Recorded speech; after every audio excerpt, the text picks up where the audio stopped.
Good evening, everyone, and welcome to another one of our CavanKerry readings. This is our second reading of 2021, and I am introducing Andrea Ross, which is our memoirist for this year, with an awesome memoir collection, Unnatural Selection. And we also have Cat Doty, a New Jersey-based poet, and her collection, Wonderama.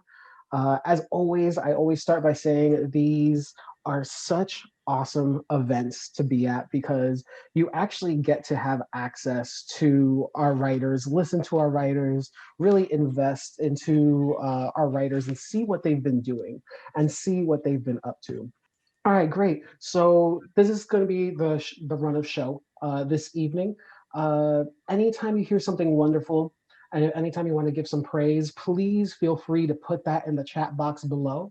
We will also end this reading with a Q&A session about the last 20 or 25 minutes. So if you have questions for either Andrea or Kat throughout this evening, please put them in the chat box. Gabe throughout the evening is also going to be putting links to our books. Unnatural Selection, the memoir, is still 20% off on pre-sale until its release in the beginning of March. So if you haven't ordered that yet, please secure your copy. Gabe will put that in the link down below. And Kat Doty's Wonderama, which is an excellent and vibrant acid-like cover that she was talking about, is also available, and that will also be in the link provided. So to begin, we are going to begin with Kat Doty. I'll give her bio, I'll let her read, then afterwards we'll be doing the same thing with Andrea. And here we go. Catherine Doty is a poet, cartoonist, and educator from Paterson, New Jersey. She is the author of Momentum, CavanKerry Press, 2004, a volume of poems, and Just Kidding, a collection of cartoons, Avocet Press, 1999. Doty has received prizes and fellowships from the National Endowment for the Arts, the New York Foundation for the Arts, the New Jersey State Council on the Arts, and the Academy of American Poets. An MFA graduate of the Iowa Writers Workshop, she has taught for the Geraldine R. Dodge Foundation, the Frost Place, the New York Public Library, and many schools. Her poems have appeared widely in journals and anthologies. And without further ado, here is Kat Doty. Thank you. Thank you. It's a pleasure to reading with Andrea. I can't wait to hear what she's going to read to us. And I want to thank, of course, Joan and Dimitri and Gabe and Jonathan and all those wonderful people at CavanKerry are the reason we're here. Okay, I'm gonna read a few from Wonderama, my new volume, my slender volume, and then maybe one from my first book, Momentum. Okay.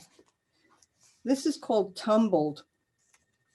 And I think most wordy kids go through this. If you're a word kid, there are times in your life where things keep flipping out of place. One letter will remind you of another one or rhyme with another one, or you're always preoccupied with the hierarchy of letters. And I went through a phase where I sort of got into spoonerisms. So, well, you'll see, I hope. Okay, this is called Tumbled. What in hell are you doing at night on the creepiest street in South Paterson, fussing with some battery-busted wreck of a pink Barbie Jeep you found in the woods and think you can get to run? Oh yeah, you live there. But still, underneath a street lamp, alone, the summer, each phrase you hear gets tossed in your head till the sounds reverse.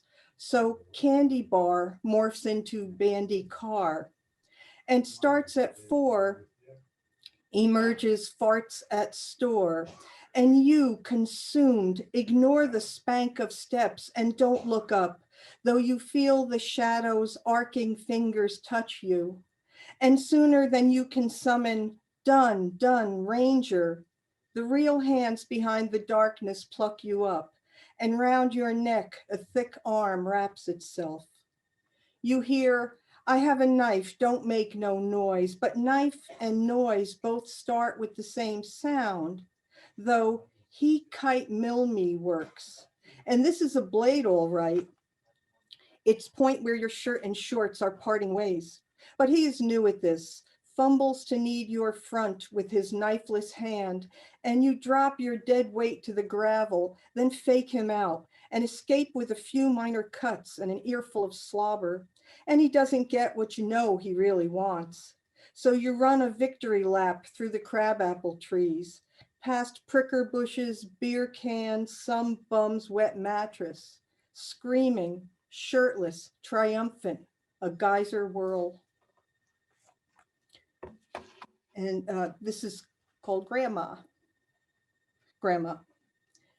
Mischief made her lift her arms and turn with such a look of wonder on her face that I was not afraid to see the flames licking along both sleeves of her flannel robe, but stepped back, as one does from an act of God, the better to take in her glittering pale green eyes, her pirate's nose, the few yellow teeth in her little open mouth, as my mother, her own mouth open in a scream, rushed up behind her to yank off the blazing robe and dance on its burning. And Grandma, naked, jubilant, winked at me, while the kettle shrieked its way to boiling dry, and sent me from some far hilltop in her far world a vision of what it was certain I'd become, wild-eyed and crazy and blazing like a six-gun. Nothing at all to be met with shame or fear. So this is for her, who now has long been ash, a chronicle, the last word of which is, oh. This is called Nomen. It's one of those GN words. And I'm sure you all know this, but it's the little thing on the, on the sundial, the part that sticks up and casts the shadow. So this is called Nomen. Softly lit in a murk of amniotic dust, the only two faces in the hallway of St. Ag's School. A clock with its echoing voice and shifty hands, and a girl in a cloud of perplexity and distinction, the only third grader who cannot learn to tell time. Told to return only when she can name the hour, she watches the red hand hiccup around the track and the longer black one skip forward click by click, and the shorter black one, like her, not do much at all. Teachers lean from their doorways to witness her fecklessness, then turn, like the painted figures in cuckoo clocks, to vanish into the movements of their classrooms. She's as likely to grasp the time as to knit a sock. Standing and dozing, she jumps at the bell for prayers, those words she knows by rote, if not by heart, that are spoken each day at this time, just as God likes to hear them, with thou and thee and sorry we sinned again. She's been praying already for hours for understanding, which, like the pony she begged for all last year, she realizes she never will possess. But still, since it's time to address the all-knowing Father, whose workings, like the clocks, are a mystery, the girl casts her small shadow and weeps for a miracle and covers her glowing face with obedient hands.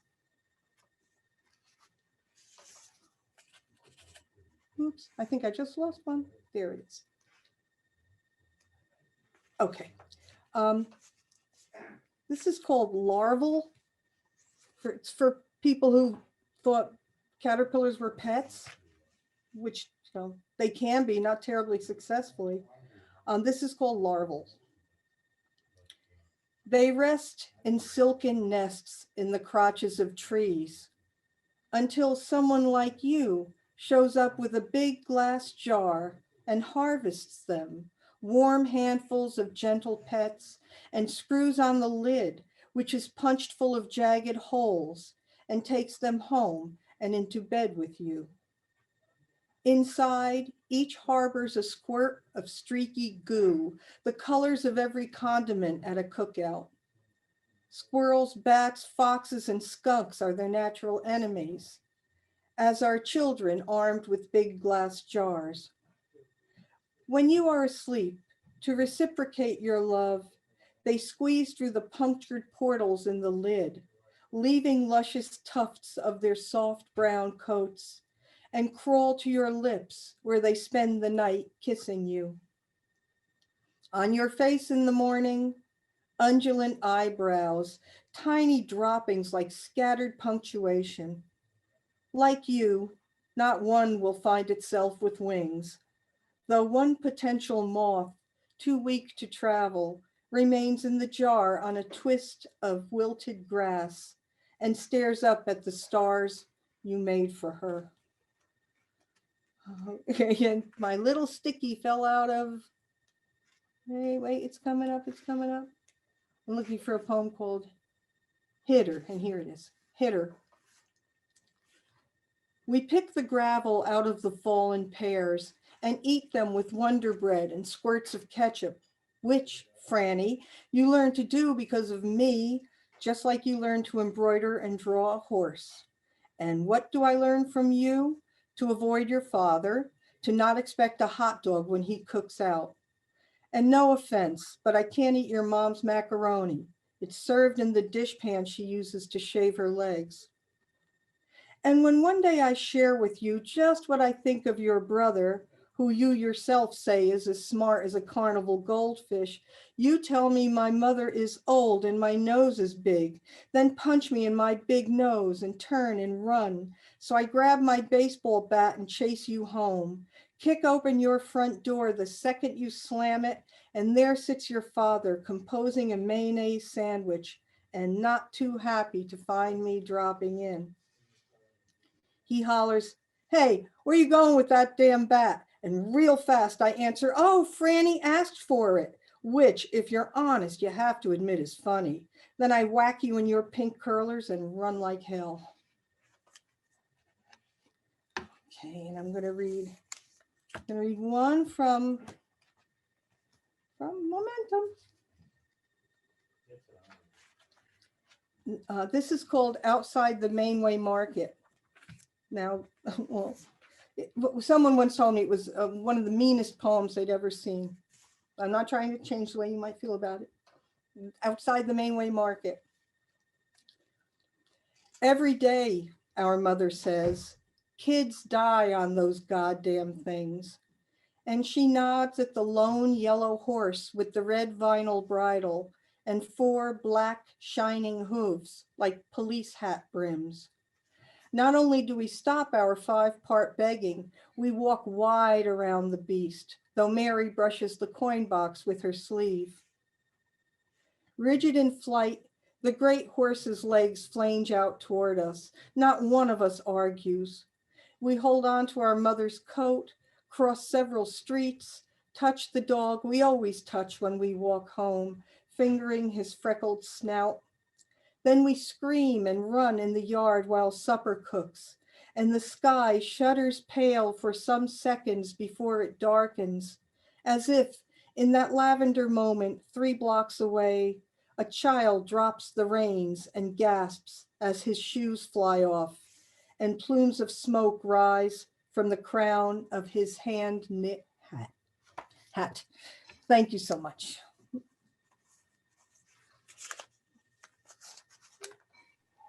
Yay, thank you so much, Kat. I was just writing down, we're getting some questions in.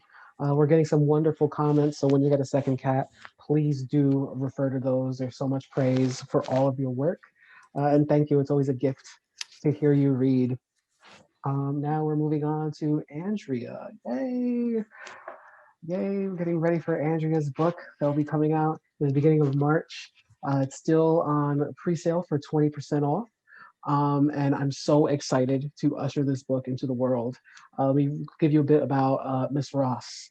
Once a Park Service ranger and wilderness guide, Andrea Ross now teaches writing at UC Davis. She has been awarded several California Arts Council residencies and a fellowship at the Mesa Refuge. Her work can be found in Plowshares, Terrain, and Cafe Review and the Dirtbag Diaries podcast.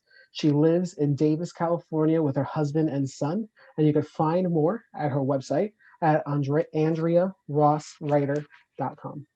Here's Andrea. Thank you, Dimitri. And I only messed up once. Yeah, that's it was very good. Thanks so much for hosting us tonight, Dimitri and Gabe and the rest of the folks at CavanKerry. And Kat, thanks so much for those lovely poems. Such wonderful, visceral images. I love the idea of picking gravel out of pears, just so wonderful and luscious and raw at the same time. So I wanted to throw a little bit more poetry at you because I too am a lover of the poems. And I'm gonna start with the epigraph at the beginning of the chapter that I'm going to read to you. But before I do that, I'm gonna back up and say that, so my memoir is called Unnatural Selection. And it's a memoir about adoption and wilderness.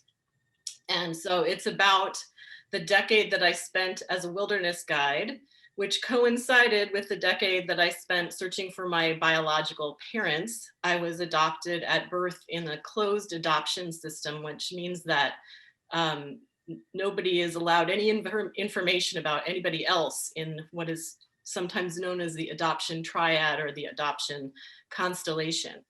So it obscures adopted people's ability to know their origins in any way, including medical information or genetic stuff, although that's changing now because of 23andMe and the like, yay. It also, it obscures any information from the birth families or the birth parents about the baby that they placed for adoption. So the book is about my journey to figure that out and figure out who I was, and both literally and figuratively. So I wanted to start the book with a bang, and I also want to start my book launch with a bang, since this is my first reading for this book. And so I figured I would read the beginning, to start at the beginning. And it's a chapter that starts with a really big earthquake. And it's called Earthquake. And the poem I wanted to read, it's just a little snippet by Robert Hass, who's one of my favorite living poets. He's a California guy too, like me. And so the epigraph at the beginning of this is, all the new thinking is about loss. In this, it resembles all the old thinking. Earthquake. A dusty scratching noise arose from the wooden planks beneath my feet. It was as if the wood rats, who usually scrabbled around in the ceiling of the old staff house, had suddenly shifted to a subterranean position and were desperate to escape. Then the floor began to move, undulating as the racket continued. I struggled to stand up, guitar strapped across my chest. I had been in a few earthquakes before, but none of them had made a deafening sound like Friday at the racetrack. I looked down at my feet, shod as usual in hiking boots. The floor rocked so violently I could barely keep my balance. The wood paneled walls shuddered. The roof started creaking, and gritty brown ash, a century's worth of dust and wood rat shit, showered on me from above between the ceiling planks. I tried to brush it from my hair, but before I could remove much, the taxidermied great horned owl we use for demonstrating night vision and silent flight took a dive from its perch and thudded, puffing apart on the floor, making me jump back with a start. I ran outside, guitar bouncing in front of me on its strap. Once clear of the house, I turned toward it.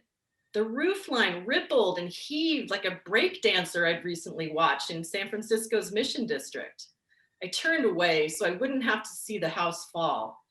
Instead, I watched a grove of mature live oak trees swaying cartoonishly like punching bags struck repeatedly by some giant fist.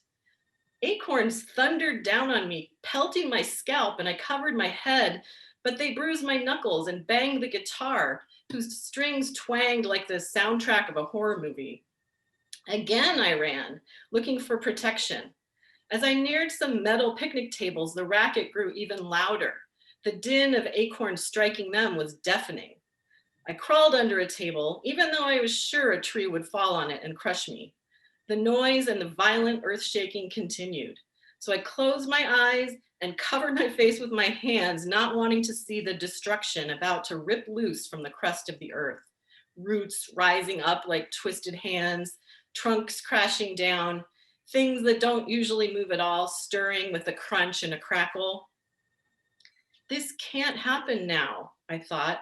I never got the chance to meet my birth parents. The roaring surge agitated around me. I curled into an even smaller ball beneath the picnic table, and then it stopped. I looked around. The trees were still standing, the house still intact. People emerged from various buildings and stood outside, looking frightened and confused. It was my second day as a teacher of 6th grade environmental science at an outdoor program near the Santa Cruz Mountains, my first job after college. I hadn't been trained in what to do if the biggest earthquake in 80 years occurred while I was playing guitar on my afternoon break. "The kids are on the field," someone yelled. We all ran to where our students had been writing in their science journals with their classroom teachers. Kids cried and whimpered, huddling around their teachers, and Sarah, the principal, arrived bearing a roster of everyone in residence at the school that week, and we did a head count. All staff and students were safe. But darkness would fall soon, so we led group activities on the playing field while the maintenance staff checked the kids' cabins to see if they were safe to occupy for the night. We played silly, nobody loses games like blob tag and elbow tag and everybody's it, running around in the grass and pretending everything was okay. We didn't know the extent of the damage yet.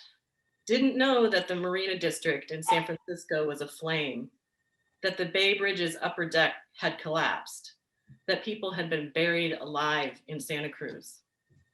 But soon the waves of bad news began to roll in via radio and telephone. Teacher Joe decided we should do a barn boogie in the field while the building inspections continued. The electricity was out, so the square dance music came from a big silver boombox whose batteries were slowly but surely running out of power. While he called the patty cake polka and the Virginia reel, I heard from Sarah that one cabinet had fallen off its foundations and water spouted from the ground beneath it. I ran back to the trailer that served as my bedroom to grab a sweater for the long evening ahead. I was sure I would find my boxy home rocked off its dubious foundation into the redwood forest behind it, but somehow the trailer hadn't overturned in the quake. Inside, though, my clothing, books, and teaching supplies lay strewn across the floor as if ransacked by thieves. Bug collection boxes, hand lenses, diagrams of the redwood tree life cycle littered the floor. My hanging bookshelves were empty, hardbound poetry anthologies scattered across my bed. Imagine what would have happened to me had I been there during the quake. I decided to deal with the mess later, found a sweater, and headed for the camp's office, where the only phone was located. I wanted to call my parents, who lived a few hours' drive north. I figured they were well out of the earthquake's range, but would be worried about me. I also hoped to check in with my brothers. Brian, 21, lived far away in Minneapolis, so I knew he was safe. And my youngest brother, Jason, was in his second year of college in Southern California. I just wanted to talk to them, to let everyone know I was okay. I heard Sarah on the phone. "The school board told us to keep the kids here." I peeked through her office's mullioned windows and saw her twiddling a pencil in the air nervously. It looked rubbery, undulating in space. "I understand, but do you really want your child to be on a bridge right now?" she asked. I sat on the stone planter in front of the office and grabbed a stick to dig in the dirt while I waited for her call to end. I had always spent a lot of time rooting around like that. In elementary school, I hadn't liked playing recess at sports at recess, so I dug. One day, on the baseball field near the chain link backstop, my friend Amy and I discovered a tiny constellation of glass shards embedded in the dried hardpan soil where the grass had been worn away by kids' sneakers. Each piece of glass formed a tiny dome under which minuscule weeds had grown. Every little terrarium was a world within a world. I ran out to the baseball diamond during recess every day to polish the tiny vitrines and narrate adventures inside the fantasy worlds I imagined beneath the glass. I saw multitudes in those domes, other places in which I might live. Sitting on that planter in front of Sarah's office, I was still seeking something. But now it was my job to take care of groups of kids away from their parents for a week at a time. Every Monday morning, busloads of sixth graders arrived in a cloud of diesel fumes at our little camp beneath the redwood trees. And it was my job to guide them through the nature, as many of them called it, until Friday afternoon when they would be transported back to their parents. In the interim, I was their mother and father, their older sister and confidant, their teacher and guide. Of course, I felt unequipped. I was 22 years old and I didn't know much about taking care of anyone. I barely knew how to take care of myself. As I dug with the stick, I wondered, what will my world be like now that the earth seems to have cracked open? A few days later, after the kids at the outdoor school were safely delivered home to their parents, I met Don. He had been living in a dank trailer in the redwood forest for a year when I arrived. He worked at the environmental school across the creek from mine. He had tangled brown hair, a bushy beard, and a long, skinny body with huge forearms over-muscled from rock climbing. He wooed me by giving me watercolor paintings he'd made of snakes and fording the dark creek late at night to visit me in my little trailer, bearing chocolate and his guitar. On a cold Saturday night in January, he stepped into my trailer just after dusk. "Find a winter hat and gloves," he said, his snaggletooth smile melting me. "We're going for a night hike." "Where to?" I asked and began suiting up in warm clothes. "It's a secret, a surprise." When I finished bundling up, he grabbed my hand and we trotted into the dark forest. I pulled my headlamp from my pocket to put it on. "You don't need that," Don said. "The full moon is about to rise over the ridge." I removed the headlamp and jammed it in his jacket pocket, pulling him close to kiss him. We trekked along by moonlight for an hour, Don leading the way uphill, across a ridge, then stopping at an especially huge redwood tree. I marveled at its backlit form. "I call her Wanda," he said, "because you gotta wonder how old she is." I continued looking up at the tree, shaking my head at his corny pun. The tree was enormous, perhaps 1,000 years old, and it had a large burned out section in its base that created a cavern big enough for both of us to fit inside. I climbed in with him. "Wow," I whispered. "This isn't the surprise, it's up there." He pointed above us and grabbed a hidden rope ladder. We climbed it, 20 feet up to the tree's lowest branches, then made our way up limb by limb. Eventually, we reached a small platform built among the upper branches. "How'd you do it?" I asked, stepping tentatively onto the platform, legs shaking with fear of heights and fatigue. "Lars did it. He's been carrying scrap lumber up here piece by piece for weeks." Lars was another naturalist friend, a big burly guy who probably had plans to do his own wooing up there. Don pointed to another rope dangling a few feet away. "There's the pulley system he rigged to haul it up," he said, hopping onto the platform with me.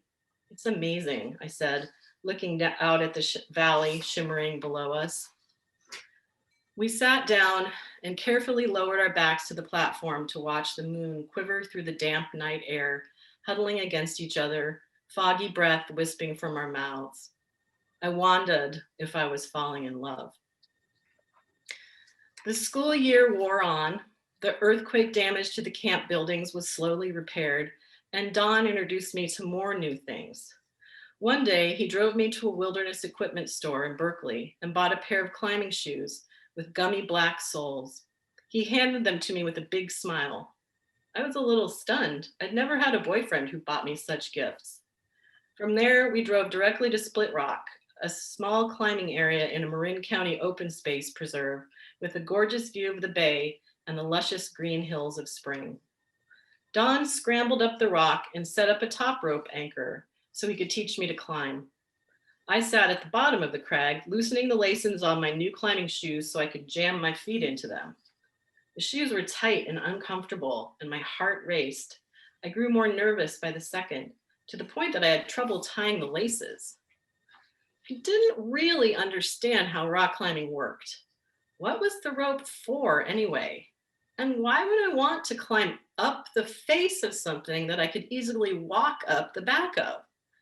But I cinched up the shoes and stood. I wanted to be a badass. I wanted to like climbing.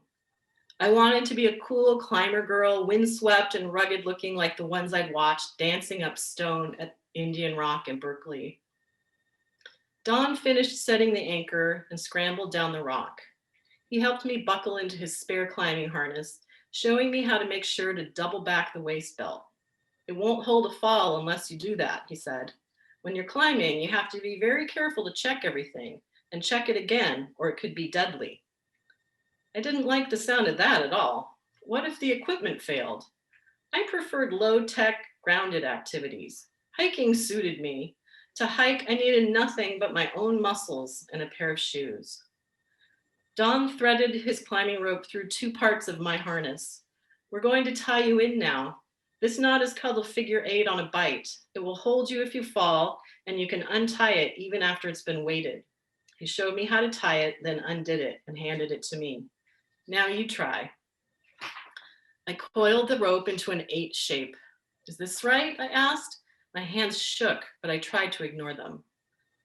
Climbing was Don's passion, and I wanted to be Don's passion too. That's right, he said. He tugged on the knot to make sure it was tight, then slipped his arms around my waist and pulled me to him. Let's get you on the rock. I gave him the most confident smile I could muster, and he put me on belay, threading the rope through a device in his harness that would keep me from falling if I lost my balance. He stood on the ground watching me, keeping taut the rope that connected us as I worked my way up the face of the crag to climb. I didn't die. I didn't even fall. I also didn't love it. All that airiness terrified me. And ever since the earthquake, I had thought about finding my birth parents. I hadn't died in the quake, but who knew what could happen, especially if I continued rock climbing. Thank you. Woohoo!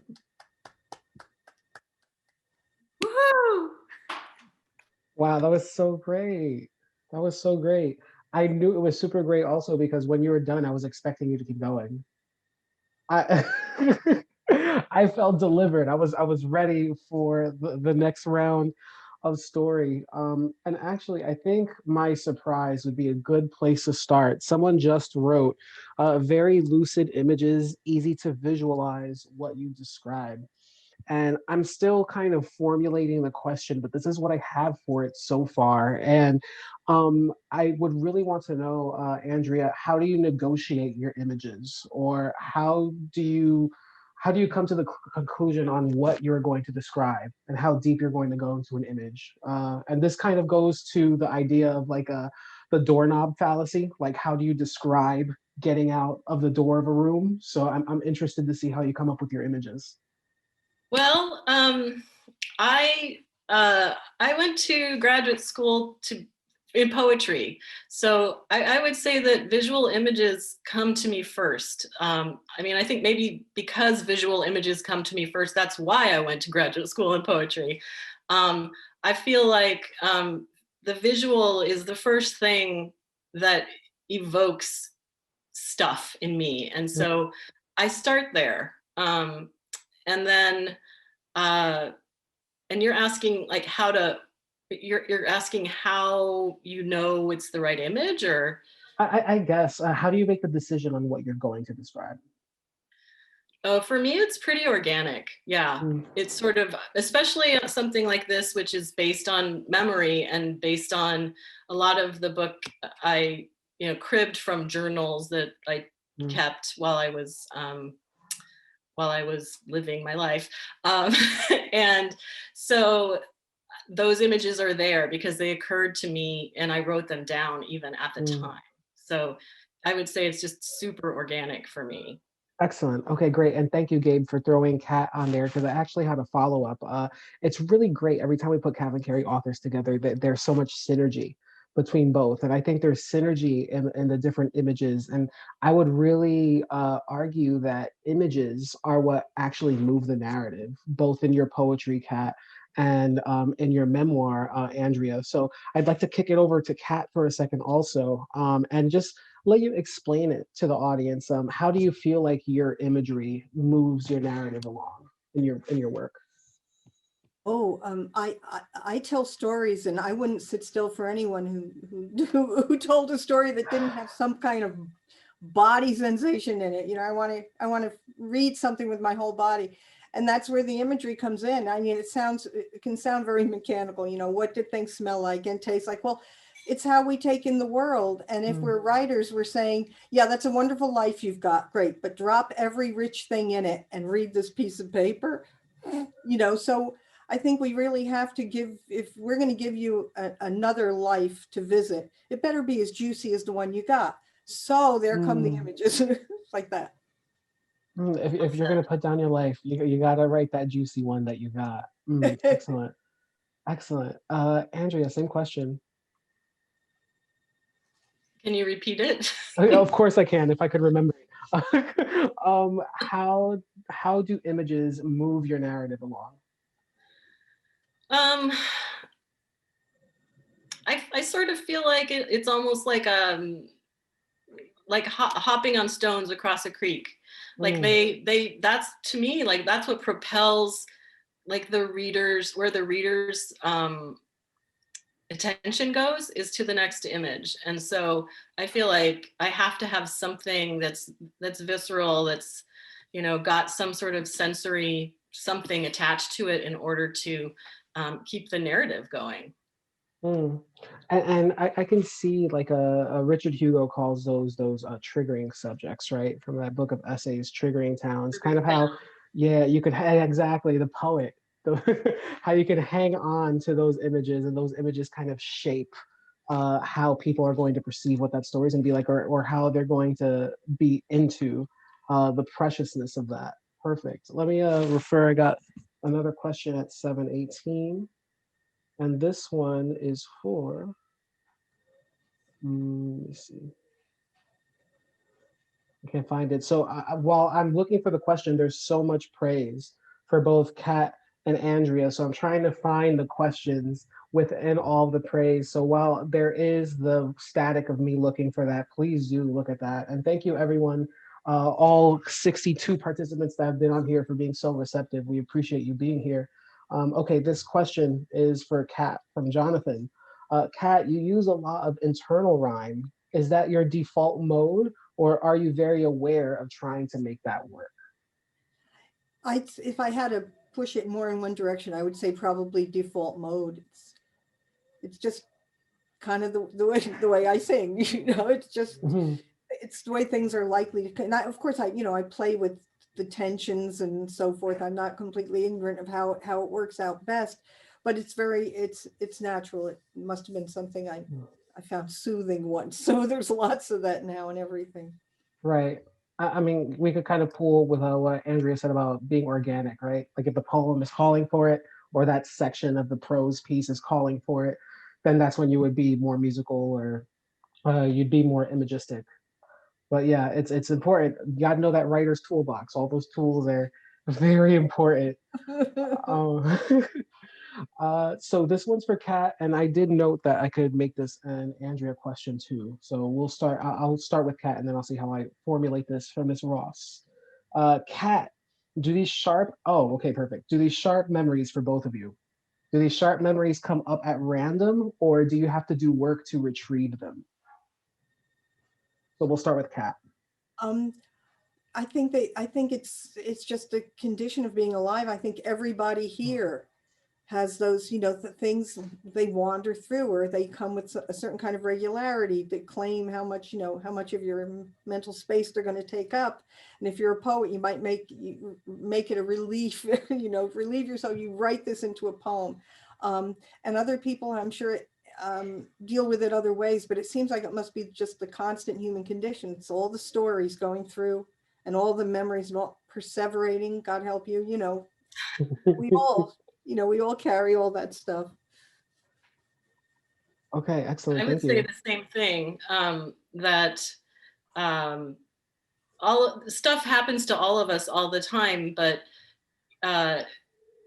it takes stopping and somehow committing it, either on a piece of scrap of paper that's stuck in your pocket, or if you happen to be in front of a screen, which I guess we are all the time now. It's a matter of capturing a moment, I think, and then seeing where that takes you. So do you find that to be true for you, Kat? Yeah. It's I'm hoping that it takes on a life of its own and sort of pulls me with it. Right. That's the good part. When you stop, you're not like, you can't feel the hammer and the nail anymore. It just starts to make. Right. It's sort of it's maybe like a mini epiphany that something happens that's a triggering moment, and you think there's something there. I got to grab that. And you hope that it somehow speaks to a bunch of other stuff that's happening way back in your brain. And, if you're lucky, it does. Or if you're lucky, you can draw that stuff out, That's a great point that you're making, Andrea. And what I'm getting is the idea of tethering these different thoughts, right? And this is when I become the selfish writer and I start asking questions because I'm putting a collection together myself. So when you are sitting with all of these works and you are influenced and you are pulled and inspired to start writing something, and you're hoping that it thematically fits with the other subjects that you're putting together, how do you choose what's going to be formulated in one collection, what becomes another collection? When does it start becoming, when putting a book together, less of any idea that comes in through me, I'm going to innately write about it, and trying to write towards a full collection? That sounds like it's going to you, Kat. Oh, I was hoping it was good. Or I could start if you want.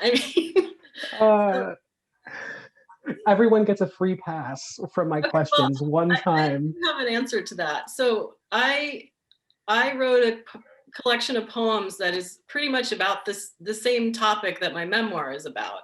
Mm-hmm. And I knew I wanted to write about that. And so it's what became my master's thesis in my MFA program. So lots of other poems got written in that time, but it's one of those things where you throw spaghetti at the wall and you see what sticks, right? Some of it coheres, right? And some of it doesn't and should go somewhere else. And then when I had completed, what I thought was a full collection, I thought, oh, I just did this in the wrong genre. I need to write it in narrative form. And so that's what started me on the journey of trying to figure out how to write a memoir, because I had just been completely ensconced in learning, how to be a poet for years. And then suddenly I was like, shoot, wrong genre, dang. And then I picked up and started over. And I saw that Jonathan asked, how long did it take me? A really long time, Jonathan. It took a long time to write the memoir. It took a lot longer to write that than it did to write the book of poems, because it's so much more revealing. And I just had to work through two big things. One was I was learning how to write memoir. I was not in any classes about how to do it. I was just kind of figuring it out. And the other thing was that I had to I have a lot of pushback from my own self about whether I should / could be writing about the stuff that I was going to write about. And so it took me a super long time to write it, over my decade. Wow. All right, so Kat, do you want me to repeat the question? No. Thank you. Is it how you recognize when you have a cohesive volume, or Right. I don't know. I need to take all that time to say I have no idea. I think I go back to the same place for stories. You know, I'm sort of like, I don't want to refer to oneself as a one-trick pony, but I mean, if it's got trick in it, I mean, if you're a poet and you can't like trick people, what are you in the business for? So, but that's my only one. I go back to that same place. I tell those stories, and they do change, and I can feel that I'm going into different places, you know, than I used to hang out. But I think they cohere because they're in the same voice and they're of the same place. I'm not very good at setting up a situation and fulfilling it, though I'm playing with the idea. It sounds like it might work. Yeah. And I think that key is hanging out, right? Like changing the language of how you view your body of work, how it all kind of exists in one body in the same place. It's just different facets of that same system. But it's always determining that theme, right? Like what's going to really stick, as Andrea said, what's really going to work, right? And that's the writer's, I guess, excitement, like coming to the page and just trying to see what's going to work today, what's not going to work today, and how we can improve upon that, and how can we like share that story with someone else and have them get those feelings of saying, oh my God, I can know exactly what school I'm at in California teaching sixth graders, right? Like just having those different images come to life. Great, thank you so much. I hope that question wasn't too hard. Let me go to the Q&A. I'll stop asking questions. No, that was great. Thank you. Andrea, you seem to select the life moments that are literal, but parallel the emotions and images of wondering slash searching about your biological parents. Can you talk about a time you were conscious of choosing and juxtaposing moments for that effect? Well, I sort of see that. I saw that kind of as the challenge and the task of the book. Really, was to figure out why those two things happened to me at the same time. And so I've sort of felt like, okay, there's a reason that I did both of those things at the same time. So now I have to figure out what those things were that were speaking to each other. And so you're asking, can I talk about a time when I was conscious of choosing and juxtaposing those moments? I would say that was one of my main things I wanted to come out throughout the entire book, the whole time I was writing it. Like that was my main purpose. So thanks for picking up on that, Lilith. There's You also got it. there's a Yeah, she did. And then another one that I missed earlier. Thank you, Gabe, for bringing this up. From Dr. Christopher Parker, which is another kind of like very Heidi, poeticized version of a question for a prose writer, which I'm totally ready to give this one to you. Um, Andrea, an earthquake seems to the planet articulating the knowledge of loss of its origin. Do you feel your memoir is and voices the quake within you and therefore within us? Yes. Yes. You get an A too. Good job. Yeah. Yeah. I mean, that's why, and I was trying to kind of give a hint of that with the Bob Hass epigraph at the beginning, that, it's all about loss. All of the old thinking is about loss. And so is all the new thinking, Mhm. So there's old things that break open, like literally the earth in a huge earthquake like that one. And there's quakes happening within all of us Mm. at all kinds of times. And it's a matter of sort of seeing like what level of quake are we at here, and what can I, as you were talking about earlier, tether that to make it resonate for people beyond just myself and my own experience. Mm.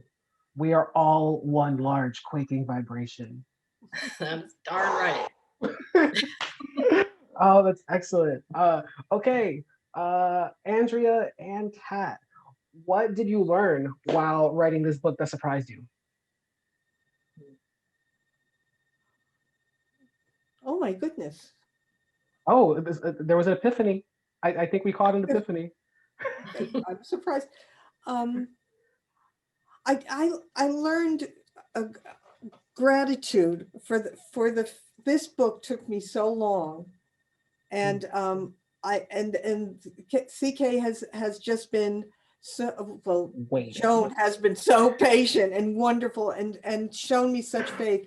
And yeah, I would have told me to take a hike some time ago. I've learned, like, really, really to be grateful for things I wouldn't have you know felt it was my due, but I'm very, very grateful that stuck in there while I let sixth graders whack it out of me for 13 years. I was not writing for a while there. So I learned that. Oh, that's excellent, Kat. Yeah, for all the writers in the audience, sometimes writers just need time, right? You have to honor the time and you have to honor the space that you need to take, both in terms of chronological time and your literal headspace, in order to wait for that masterpiece or that next collection to come about. And we're very thankful to have you with us, Kat, and we're very thankful that what we were able to bring Wonderama to life. It's great for you to be here. Thank you so much. You're welcome. Andrea, what did you learn? Well, it sounds to me, Kat, like you also learned perseverance, right? Like you stuck with it. They stuck with you, and you stuck with it, right? And I think that's a big thing that I learned in writing this, was that, like, if if you want it to get out there, you have to just keep doing it until it's done. And and that's connected to another thing that I learned, which was I knew I was writing about something, but I didn't really know what the end message, the takeaway was going to be. And I learned to let that be okay, to let the writing be the knowledge making process, instead of saying, I'm going to sit down and write a book about the expansion of family and then like to go try and do it, but rather coming at it from a much more inductive, I guess, is that right, way, of like, I have to sit down and write this story, and eventually, hopefully, I will figure out what it's about. And then eventually I will make it cohere. So both of those things are really big things that surprised me, that I actually, finally did figure it out, was a big surprise to me. A happy surprise. That's excellent. That's excellent. Thank you so much for the two of you. We're coming down on the last couple of minutes of time. There are still a couple of questions, so anyone who wants to stay past 8 o'clock, you may do that. I have one from Scott Edward Anderson. Andrea, this is something for us to think about when we're brainstorming. You need to get on Danny Shapiro's Family Secrets podcast with the adoption aspects of this memoir. So maybe that's something we could have in a further conversation. Yes, if Okay, you are an thanks, author Scott. with CavanKerry Press, everyone in the audience, we do assist you with trying to get your work out there and into the public. Um, we have another question from Dr. Christopher Parker. Uh, oh, wait, no, that was the same one as last time. Let me see if there's another one. Hmm. Oh, okay, great. Gabriel sent us a reminder to pursue it. Um, okay, perfect. Priscilla Orr, hi, Priscilla. Nice to see you. The juxtaposition of the quake and rock climbing works beautifully. How did these two things come together? Well, that year that I spent teaching outdoor school in the redwood forest there were lots of wild and interesting things that happened during that year. And I wrote about a lot of them, and only a few of them made it into the book, because only a few of them kind of spoke to each other. And so it was a matter of winnowing things down. I mean, before, there was another scene where in a rainstorm, we decided to be like John Muir and climb up to the top of a Douglas fir tree to like swish around in the storm. But I felt like, well, then I can't have really like two big tree stories in the same chapter. So like a lot of stuff just got pared away as I got closer and closer to what I really wanted each chapter, each section to be about. And it just worked out that those, I had done both of those things, and similar time frames. So it worked out to put them in the same part of the book. And it also comes back to the idea of just like organic, the organic nature of writing, right? Like sometimes we are just inspired by something that happens throughout the day, or it triggers that memory, and then all of a sudden we're like, oh, those are two great things to put together. So in a situation where a lot of unique things are happening throughout the summer in a certain situation, it's great as a writer to be cognizant of that, because that's material, that's stuff that we can actually use. As Kat was mentioning earlier, just all the kind of experience that you just have, all of that could turn into writing. Um, Kat, so condiments, Wonder Bread, Mainway Market. How do you use food as a craft tool to connect to your audience? That's a great question. My goodness. Thank you. I don't think, yes, it's a very nice one. It's probably nothing I intended, but it always takes up a lot of space, but that's the shape the space was back then. The food issues back then make them enter into everything. It was a lot of pioneering, and wound up in growing up where I did. And, you'd be away from home for a long time. And the food issues just, I guess I never did it with any sort of forethought. It just was where I went a lot, I guess. Right, right. And it's just the reason I wanted to bring it up was because it's so interesting, because if you use something as vague as condiments, right? I was just thinking of the ketchup and mustard, but I'm pretty sure other people that are participating would have been thinking about other things, right? Like sauerkraut or honey mustard. So there's those general adjectives or descriptions that we can use, but then we have something like Wonder Bread, which is so stuck and innate. So at that point, it's like we're not even thinking about the item or object as what it is anymore. We start thinking about what our experiential attachment is to that. And I'm always really wowed out by how we can use things that are general and use things that are specific, and we can start triggering a bunch of different ideas to people. So it's really great when you have all of that stuff together. And food is like the language of culture, right? The language of everyone. So, so it's just, yeah, that was one of my little nerdy poetry adages. So, Kat, speaking of nerdy poetry adages, what do you consider cadence? Can you give us an example?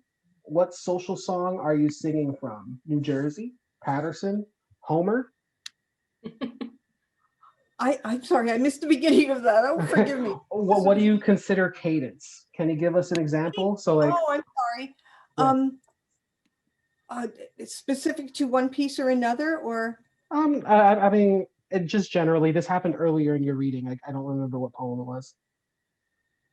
That the cadence sometimes, well, sometimes it's, I guess I just put in, when it's more dialogue, I change, it leans towards, natural speech. Maybe I'm not understanding the question entirely. Okay, I could throw out another one. I'll let that question evolve. So think about maybe two poems from your collection. If you could attach a song or a playlist, what would it be? Oh my gosh, I would need to talk to Gabe about this for a while. There was a lot of Motown.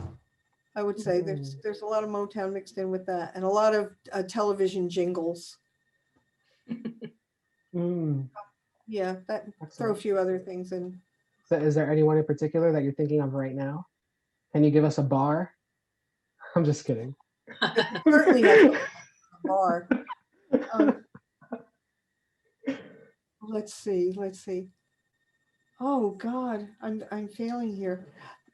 There were a lot of sort of the songs that grandmothers would sing, little sort of, naughty and cautionary tale songs, but that you never hear them on the radio. They were just the things that you heard people kind of singing when they swept things up. So one of those would be it. None of them had titles. So I'm really copping out here. I'm just. That's okay. Well, Lilace said Motown Mayo. So that might be something. All right, I actually, I think this is a great way to wrap up and close this reading, and I'm going to throw it on Andrea for the last part. So, Andrea, thinking about Unnatural Selection, if you could connect a playlist or a couple of songs to your collection, what would that playlist be? Dang, I hadn't thought about that. That's a great idea, I'm right? gonna start doing this Um, to all our authors. I think it's an excellent way for us to start thinking differently about our work. yeah, like in an aural kind of way. Yeah. Some bluegrass for Okay. sure. And probably some like 70s classic rock, probably. Ooh. Okay. But without a whole lot of time to think about that, I'm with you, Pat. That's a bigger question. Somebody asked some CPR. That would be good. Yeah. Yeah. Excellent. Okay. I think, both of you were my guinea pig subjects. Andrea, next month I'm going to ask you the same question, so you'll have some practice. Okay, well, I will just Uh, make my playlist. oh, perfect. Perfect. Maybe we'll play it in the intro when you walk in. It'll Right. be Let's it'll be make like a wrestling match. Okay, well, everyone, thank you so much for the warmness. If I can get just applauses for everyone that's still here. Thank you for hanging out with us and listening to our wonderful authors this evening. Thank you, Cat Doty and Andrea Ross, for gracing us with your intellect and your literature and just your wonderful presence. This was so much fun. This was so much fun. And if you still want to be a part of our other reading series, everyone in the audience will make sure that we leave our newsletter link down below. And this is also going to be up on YouTube within the next week, just in case you want to share it on Facebook or through email or any other facets like that. Perfect. Yeah, so thank you, everyone. Have a great night, and we'll see Thank you next month. so much. I asked Thank you. everyone to unmute so they can applaud. Yes, please applaud. You can say goodbye. Good night. Thank you. Bye. Good night. Great Thank job, you, everyone. everybody. Good night. Take care. Take care. Take care, everyone. Jack, thank you for being here. Holly, thank you for being here.